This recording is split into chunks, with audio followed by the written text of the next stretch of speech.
কঠিন যে আমাদের প্রবাসীদেরকে রাষ্ট্রীয় সম্মান দিয়ে আমাদেরকে সম্মানিত করা হয়েছে। সম্মানিত উপস্থিতি, আজকে এটি একটি বিশেষ অনুষ্ঠান আমরা প্রবাসীদের জন্য। আমরা প্রবাসীরা কোথাও কিছু বলার কোনো সুযোগ থাকে না, কোনো প্ল্যাটফর্ম থাকে না। যেহেতু সুযোগ আসছে, আমরা দুই একটি কথা বলতে চাই। আমি মাননীয় প্রবাসী প্রধানমন্ত্রী মহোদয়ের দৃষ্টি আকর্ষণ করে বলতে চাচ্ছি, আমাদের সিআইপি ভাইরা অনেকেরা বলে গেছেন যে একটি সিআইপি ফোরাম করার জন্য আমরা যারা এনআরবি নন রেসিডেন্ট বাংলাদেশি, যারা আমরা প্রবাসী বাংলাদেশিরা আছি, যাদেরকে আপনারা সম্মানিত করেছেন, সিআইপি ঘোষণা করেছেন, সিআইপি সম্মাননা দিয়েছেন। আমরা সমগ্র পৃথিবীর সিআইপি যারা অতীতে ছিল, এখন বর্তমানে যারা আছে এবং ভবিষ্যতে যারা হবে, তাদেরকে সবাইকে নিয়ে একটি সিআইপি এনআরবি ফোরাম করতে চাচ্ছি।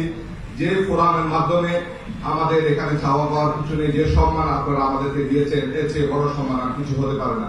আমরা সরকারকে দিতে চাই, আমরা সরকারকে সহযোগিতা করতে চাই। আমাদের প্রবাসীদের স্বার্থ সংশ্লিষ্ট অনেক কিছু বিষয় আছে যেগুলো আমরা সরকারের সাথে বসতে চাই।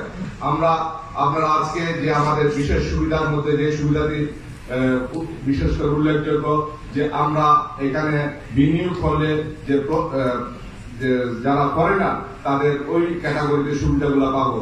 আমরা এখানে বিনিয়োগ করতে চাই। আমি মনে করি বাংলাদেশ এখন বিশ্বের মধ্যে উন্নত দেশের মধ্যে অন্যতম। জননেত্রী শেখ হাসিনার হাতকে শক্তিশালী করার জন্য এখানে বিনিয়োগের কোনো বিকল্প নেই। আমি মনে করি বাংলাদেশে এখন সেফ জোন হচ্ছে সবচেয়ে নিশ্চিত স্থান হচ্ছে এখন বাংলাদেশ। আমরা যারা সিআইপি আছি, আমরা এখানে বিনিয়োগ করতে চাই। সেই ক্ষেত্রে এখানে বিনিয়োগ বোর্ডের সাথে আমরা বসতে চাই। আমি মাননীয় মন্ত্রী মহোদয়ের প্রতি বিনীত অনুরোধ জানাবো, আমাদের এই সিআইপি ফোরামটি আমরা বিশ্বের বিভিন্ন দেশের সাথে আমরা যোগাযোগ করেছি ইতিমধ্যে, এবং অনেক সিআইপি ভাইদের সাথে আমাদের কথা হয়েছে। আমরা আগামী কিছুদিনের মধ্যে এই ফোরামটি গঠন করতে চাচ্ছি। এই ফোরামের মাধ্যমে আমরা সরকারকে সর্বাত্মক সহযোগিতা করতে চাচ্ছি। সম্মানিত উপস্থিতি, আমি মাননীয় মন্ত্রী মহোদয়ের দৃষ্টি আকর্ষণ করে বলবো, আমি ওমানে থাকি, আমি জানি না অন্যান্য দেশে এই নিয়মগুলি আছে কিনা। আমরা যারা এখানে সিআইপিগণ আজকে এখানে উপস্থিত আছি, আমাদের চেহারা দেখে সমগ্র প্রবাসীদের চেহারা বিবেচনা করা যাবে না। আমাদের প্রবাসীরা অনেক দুঃখে কষ্টে ওখানে জীবন যাপন করছে। আমি যেহেতু সমাজকর্মী হিসাবে সমাজের সাথে সম্পৃক্ত আছি, আমার ওমানে যখন একটি কর্মী 5,000 টাকা করে বাংলাদেশে পাঠাই, এই 5,000 টাকা পাঠানোর জন্য তাকে ব্যাংকিং চ্যানেলে পাঠাতে গেলে 2 রিয়াল করে দিতে হবে। 2 রিয়াল সমান বাংলাদেশি 450 টাকা। এই 450 টাকা তার জন্য কিন্তু অনেক বড় একটি অ্যামাউন্ট। আমাদের পার্শ্ববর্তী দেশ পাকিস্তানে যখন টাকা পাঠানো হয়, শ্রমিকরা যখন তার দেশে টাকা প্রেরণ করে ব্যাংকিং চ্যানেলে, তখন ওই ফিটি নেওয়া হয় না।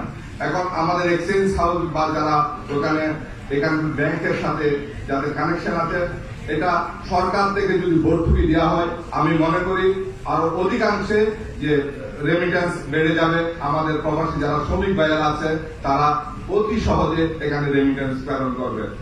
এবং এই বিষয়টি আমি মাননীয় মন্ত্রী মহোদয়ের দৃষ্টি আকর্ষণ করব, এবং এটি যেন বিবেচনায় নেওয়া হয়। কারণ তাদেরকে এই সুযোগ সুবিধা দেওয়া দরকার। যে প্রবাসীগুলি যে রেমিটেন্স এখানে বাংলাদেশে পাঠাচ্ছে, আপনাদেরকে মনে রাখতে হবে, তারা 5 বছর 10 বছর 20 বছর ধরে প্রবাসে থাকে। তাদের মাথার ঘাম পায়ে ফেলে তারা বাংলাদেশে রেমিটেন্স প্রেরণ করে বাংলাদেশের অর্থনীতিতে ভূমিকা রেখে যাচ্ছে।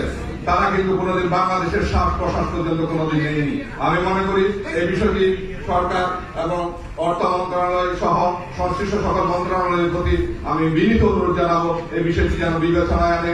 এবং আজকে মন্ত্রী মহোদয়ের কাছ থেকে, আজকে প্রধানমন্ত্রীর কাছ থেকে আমরা এটি আশা করি যেন আমাদের যে সিআইপি ফোরামের কথা আমরা বলতেছি, এটি যেন উনি আমাদেরকে সদয় দৃষ্টিতে দেখেন, আমাদেরকে একটি দিক নির্দেশনা দেন, এবং ওনার দিক নির্দেশনা নিয়ে আমরা আগামীতে এগোতে চাই।